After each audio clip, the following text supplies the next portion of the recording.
আসসালামু আলাইকুম। অবশেষে বাংলাদেশ নৌবাহিনীর নাবিক ও এমওডিসি পদের 2024 সালের ব্যাচ বি এর সার্কুলারটি প্রকাশ হয়েছে।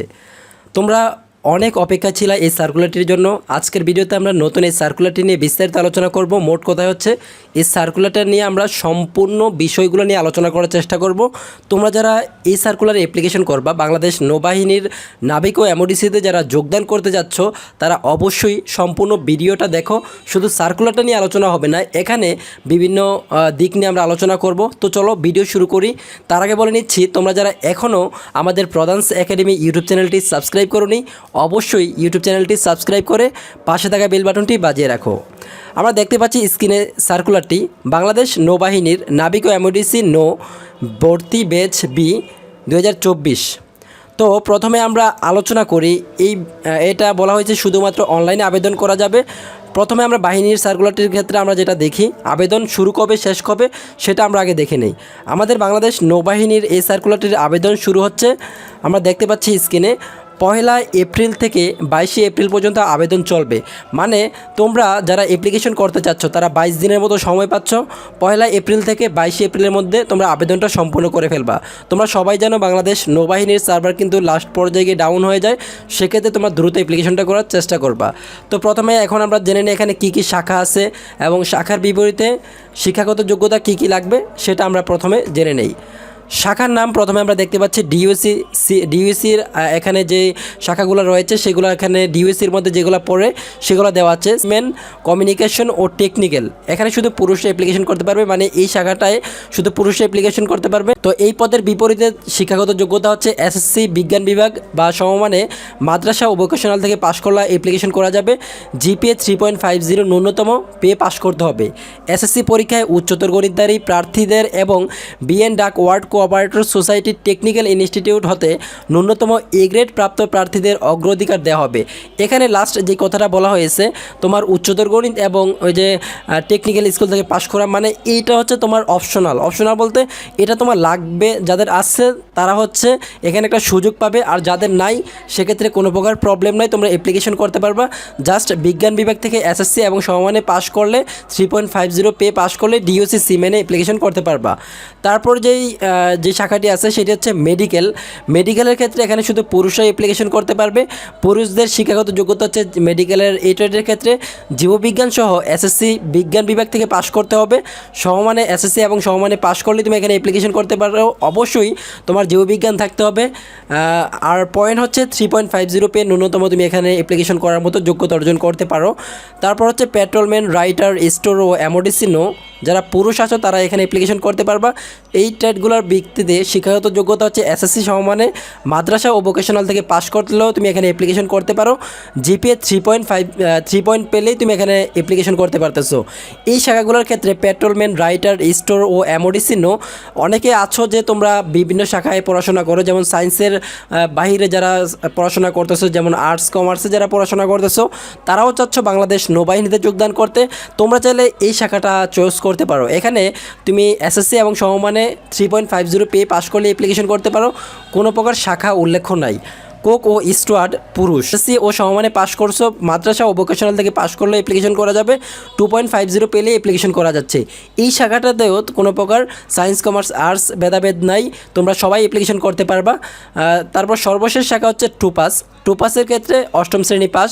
এখানে তোমরা যারা 8ম শ্রেণী পাস করছো তারাও অ্যাপ্লিকেশন করতে পারবা, কোনো প্রকার পয়েন্টের প্রয়োজন নেই, জাস্ট 8ম শ্রেণী পাস করলেই এখানে অ্যাপ্লিকেশন করা যাবে। তারপর হচ্ছে শারীরিক যোগ্যতাটা খুবই গুরুত্বপূর্ণ, এদিকে একটু নজর দেওয়া ভালো করে। সিমেনের ক্ষেত্রে শারীরিক যোগ্যতা যেটা আমরা দেখতে পাচ্ছি 5 ফিট 6 ইঞ্চি হলে অ্যাপ্লিকেশন করা যাবে।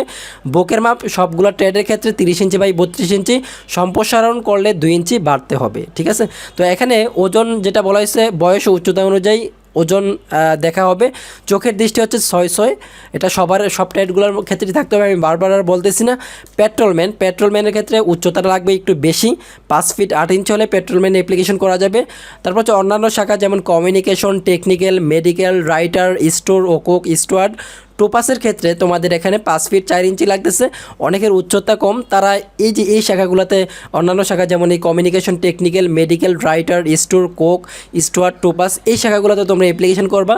বুকের মাপ, ওজন, চোখের দৃষ্টি সেম। তারপর হচ্ছে এমওডিসি নোতে যারা অ্যাপ্লিকেশন করতে চাচ্ছ, অনেকের স্বপ্ন এমওডিসি নোতে অ্যাপ্লিকেশন করতে চাচ্ছ। এমওডিসি নোয়ের ক্ষেত্রে 5 ফিট 6 ইঞ্চি, বুকের মাপ, ওজন, চোখের দৃষ্টি সবগুলো সেম। তারপর হচ্ছে অন্যান্য শর্তাবলী যেগুলো বলা হয়েছে, বাংলাদেশি পুরুষ নাগরিক হতে হবে, সাঁতার জানা আবশ্যক। তুমি নৌবাহিনীর চাকরিতে যাবা, অবশ্যই তোমাকে সাঁতার জানতে হবে, এটার উল্লেখ না করলে তোমাকে জানা প্রয়োজন ছিল। অবিবাহিত হতে হবে, বয়স হচ্ছে 1 জুলাই 2024, 1 জুলাই 2024। বয়সটা একটু মাথায় রাখো, বয়সটা একটু ক্যালকুলেশন করো। 1 জুলাই 2024। নাবিকের ক্ষেত্রে 17 থেকে 20 বছর, এমওডিসি নোয়ের ক্ষেত্রে 17 থেকে 22 বছর। নাবিক বলতে বুঝাইছে এমওডিসির বাইরে এখানে যেই পোস্টগুলো আছে সেগুলোকে বুঝাইছে, আর এমওডিসি নোকে বুঝাইছে শুধু আলাদা একটা ট্রেডকে। এমওডিসি নো ট্রেডটা তো এখানে রয়েছে এই যে, তো এটার ক্ষেত্রে 17 থেকে 22 বছর হলে অ্যাপ্লিকেশন করা যাবে। এখানে বয়সের ক্ষেত্রে এফিডেভিট গ্রহণযোগ্য নয়। মোট কথা হচ্ছে মাথায় রাখো বিষয়টা, এই বয়সটার ক্ষেত্রে কিন্তু তোমরা অনেকেই ভুল করো। তোমরা বয়সটা একটু ভালো করে ক্যালকুলেশন করে তারপর তোমরা এখানে ট্রেডগুলো বিবেচনা করো, অ্যাপ্লিকেশন করো। যোগ্যতার ক্ষেত্রে বাংলাদেশ বা অন্যান্য কোনো দেশের প্রচলিত কোনো আইন লঙ্ঘন করা বা গ্রেপ্তারপ্রাপ্ত দোষী সাব্যস্ত হওয়া, আদালত থেকে তোমার উপরে কোনো আছে, তো সেক্ষেত্রে তোমার এখানে অ্যাপ্লিকেশন করার দরকার নেই। আর হচ্ছে সশস্ত্র বাহিনী হতে যদি তোমার চাকরি বহিষ্কৃত হয়ে থাকে দরকার নাই। যৌথ নাগরিকত্ব হলে এখানে অ্যাপ্লিকেশন করার কোনো প্রয়োজন নাই। প্রয়োজনীয় সনদপত্রের বিস্তারিত এখানে যেগুলোর প্রয়োজন আছে সেগুলো আমরা আর বলতেছি না, এগুলো তোমরা নিয়ে যেতে হবে, একটু ভালো করে পড়ো। পরবর্তীতে আমাদের ফেসবুক পেজে এগুলো নিয়ে পোস্ট আসবে। তো এখানে কোন জেলা থেকে কতজন নিবে সেগুলো লেখা আছে, তো এটার প্রয়োজন দরকার নাই। এখানে হুঁশিয়ারি দেওয়া আছে যে বাংলাদেশ নৌবাহিনীতে কেউ যদি বলে তোমাকে 100% পরীক্ষায় পাস করাবে, প্লাস কেউ যদি কোনো দালাল যদি তোমাকে বলে যে 5 লক্ষ বা 10 লক্ষ টাকা দাও তোমাকে এখানে চাকরি দিয়ে দেবে, সেক্ষেত্রে এটা প্রতারিত হবা, কোনো প্রয়োজন নাই। এইসব ইয়েতে তুমি নিজেকে পরিশ্রম করো, নিজেকে তৈরি করো, ইনশাল্লাহ ভালো কিছু হবে। তো আবেদন সংগ্রহ যেভাবে আবেদন করবেন সেটা হচ্ছে সোলজার, তুমি www.joinnavy.navy.mail.vd ওয়েবসাইটে গিয়ে তুমি অ্যাপ্লিকেশনটা করতে পারবা। গুগলে গিয়ে সার্চ দিলে পেয়ে যাবা বাংলাদেশ নৌবাহিনীর ওয়েবসাইটে। সেখানে গিয়ে তুমি নেভির যেটা অপশন আছে আমি যদি তোমার দেখাই, পরবর্তীতে অ্যাপ্লিকেশন প্রসেসটা আমি দেখাবো। এখানে অ্যাপ্লিকেশন ফি লাগবে তোমাদের 200 টাকা। 200 টাকা অ্যাপ্লিকেশন ফি দিয়ে তুমি সহজেই অ্যাপ্লিকেশনটা করে ফেলতে পারো। তো এখানে যেটা বলা হয়েছে আমরা দেখতে পাচ্ছি বিভিন্ন জেলাভিত্তিক শাখাগুলো রয়েছে। তোমরা অবশ্যই একটা বিষয় মাথায় রাখো, এখানে যে উল্লেখিত জেলাগুলো আছে সেই জেলাগুলোর ক্ষেত্রে যেমন দেওয়া আছে ডিওসি সিমেন্ট, কমিউনিকেশন, টেকনিক্যালের ক্ষেত্রে শিক্ষাগত যোগ্যতা এসএসসি, বিজ্ঞান বিভাগ, সমমানে মাদ্রাসা ও ভোকেশনাল। পয়েন্টগুলো তো আমরা দেখেছি। পটুয়াখালী থেকে ধরো 4 জন নিবে। এখন তুমি তো ডিওসি সিমেন্টে করতে যাচ্ছ, তুমি করবা, ধরো করতেছো, কিন্তু পটুয়াখালীর আরও একজন সে চাচ্ছে মেডিকেলে অ্যাপ্লিকেশন করতে। সে এখন যদি চায় মেডিকেল অ্যাপ্লিকেশন করতে, সে কিন্তু মেডিকেল অ্যাপ্লিকেশন করতে পারবে না। অবশ্যই দেখে নেবা তোমার জেলার কোটা কতটা আছে এবং তুমি যে পোস্টে অ্যাপ্লিকেশন করতে যাচ্ছ সেই পোস্টে জেলা কোটা আছে কি না সেটা অবশ্যই একটু ভালো করে চেক করে নিও, সেক্ষেত্রে তোমার কোনো প্রবলেম হবে না। পরবর্তী ভিডিওতে আমরা এই সার্কুলারটাতে কীভাবে অ্যাপ্লিকেশন করতে হয় সেই প্রসেস দেখিয়ে দেওয়ার চেষ্টা করব। আর পরবর্তী ভিডিওতে আমরা বিভিন্ন কোশ্চেন নিয়ে আলোচনা করব। আর আমাদের প্রধানস একাডেমির আপডেট পিডিএফ ফাইল রয়েছে এবং আমাদের যে আপডেট সাজেশনগুলো রয়েছে সেগুলো, আমাদের সিস্টেমটা তোমাদের একটু বলি। আমাদের সিস্টেমটা হচ্ছে আমাদের সাজেশনগুলো তোমাকে দিয়ে দেওয়া হবে, প্লাস তুমি আমাদের একটা গাইডলাইনের মধ্যে চলে আসবে। আমাদের সাজেশনগুলো A to Z তোমাকে দেওয়া হবে, প্রতিনিয়ত যে আপডেটগুলো আসবে সেগুলো দিয়ে দেওয়া হবে। মার্চ চলাকালীন আমরা আমাদের স্টুডেন্ট দ্বারা যে আপডেটগুলো পাবো সেগুলো তোমাকে দিয়ে দিব। আমাদের একটা এক্সট্রা সার্ভিস পাবা। তো এই সার্ভিসের জন্য তুমি আমাদের সাথে যোগাযোগ করতে পারো। ভিডিও ডেসক্রিপশনে আমাদের হোয়াটসঅ্যাপ নাম্বার দেওয়া আছে, এখান থেকে আমার সাথে যোগাযোগ করতে পারো। পরবর্তী ভিডিও পেতে আমাদের চ্যানেলটি সাবস্ক্রাইব করে রাখো। আর হ্যাঁ, তোমরা যারা প্রধানস একাডেমি ইউটিউব চ্যানেলের সাথে আছো সকলকে অসংখ্য ধন্যবাদ।